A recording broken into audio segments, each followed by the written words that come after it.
The goal of Rebuild is to change the culture of teaching around large introductory STEM courses here at Michigan. But there's been a lot of research over the last decades and a lot of new technology invented that enables us to teach introductory science in new kinds of ways, in ways that are demonstrably more effective.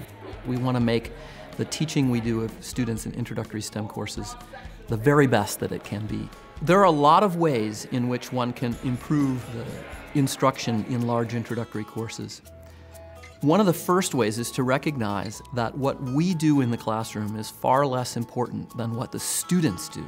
If we create an environment in which students expect us to somehow deliver things to them, then we'll all end up disappointed.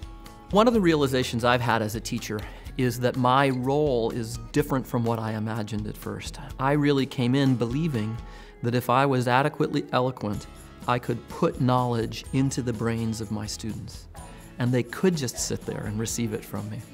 I know now that that's really not true, so my role is to create an environment in which people really learn.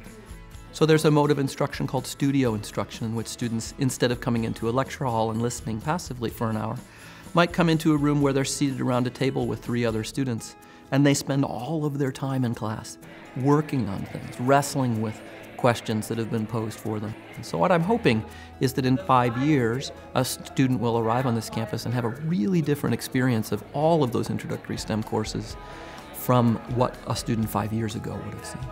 So our strategy for changing the culture around teaching here is to get some of the people we're trying to change to step up and become the leaders of this culture change.